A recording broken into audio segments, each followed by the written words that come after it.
The worst thing about the Huawei P20 is the fact the Huawei P20 Pro exists. With one of the best phones around as your bigger brother, overshadowing is highly probable, and indeed the P20 suffers from it. But irrespective, you still have a really well-designed phone here with a competent spec sheet. Starting with that design, the screen, the in-hand feel, the metal frame, the curved glass back, they all feel really rich and definitely warrant that £599 price point. USB Type-C at the base, bottom firing mono speaker. First point of differentiation there, the P20 Pro has a dual speaker, and around the back you've got 2 cameras as opposed to 3 on the P20 Pro. Slight camera bump which might irk some people.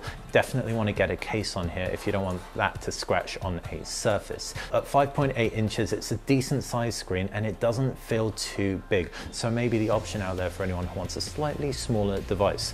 Fingerprint scanner below the display, it's an LCD panel.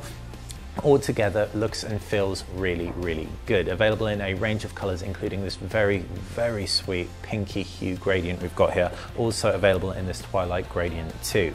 As for the display, it's a different technology to that found on the P20 Pro. It's an LCD display versus an OLED display, so it isn't going to be as vibrant, isn't going to be as punchy and deep in the dark areas as well, but it still, for an LCD display, performs really well. What's nice about it too is that you can dip into the settings and you can change the screen color, temperature, and a host of other things like the output resolution, so you can save a bit of battery outputting at 720p. While it might on paper pale in the specs department compared to its bigger brother, in the design department it feels around on par in terms of in-hand feel and general aesthetic. When it comes to battery, we've got 3,400 milliamps of juice under the hood, and that's a better screen to battery ratio than on the Galaxy S9, for example. As a result, it does comfortably last a day with regular use. We found it didn't perform mind-blowingly in our video playback tests, suggesting that screen on time just isn't quite as good as it would be if it was an OLED display potentially, but irrespective, it was very competitive with similarly sized devices. The camera is also great too, not quite as strong as the P20 Pro. You've got a primary 12 megapixel sensor f1.8 and a secondary 20 megapixel monochrome sensor, and that's an f1.6 lens. Huawei also integrates their very smart UI and AI as well into everything from the image stabilization right through to the shooting modes, compositing multiple pictures together to create something that frankly looks spectacular. Again, you're not going to get the detail you'll find on the P20 Pro, but you still get all the manual modes and you'll be able to shoot in RAW as well. Perfect if you want to edit pictures afterwards. The processing can be very heavy, and if you're okay with that and you want to leave your photos on your phone and not edit them afterwards, this could be the perfect camera for you. But if you prefer to have a little bit more control, then you'll definitely want to turn that feature off. And if you do want more control, there is RAW shooting on here as well, so you can have full manual Lightroom editing once you've taken your snap. With Lightroom Mobile being so competent these days, this could well be a photographer's secondary camera. And as a result, it's a decent smartphone camera without any groundbreaking features. As for video, you can shoot up to 4K and you can also shoot 960 frames per second slow-mo.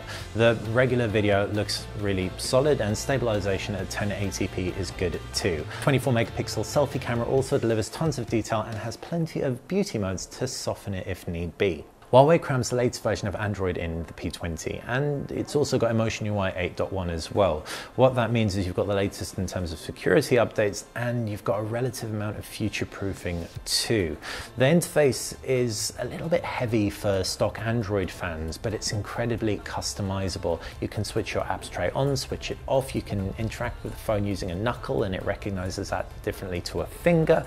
You can also change your output resolution, screen color, temperature. There are a whole host of things that you can tweak. So while it may be overwhelming for some, it will be a geek's paradise. From a security point of view, we also found the fingerprint scanner was very quick to operate and the face unlock feature worked instantly, oftentimes meaning that we didn't even see our lock screen, just brought the phone to our face and it would unlock in a jiffy. When it comes to multimedia, the screen looks excellent. There's no 3.5mm headphone jack, so you'll have to plug in your cans through the USB-C or through Bluetooth. And the mono speaker, while loud, is super easy to cover up when holding in a landscape.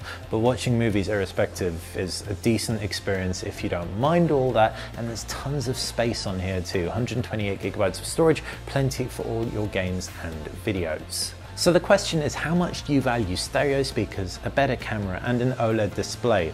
If it comes to the tune of around £200, then you'd probably be better served getting the Huawei P20 Pro. But if those don't rock your world and you just want a phone that looks very similar, the design is sensational and performs well in every other area, then the P20 could save you a big wad of cash. It is a solid performer, even though it isn't Huawei's finest phone around.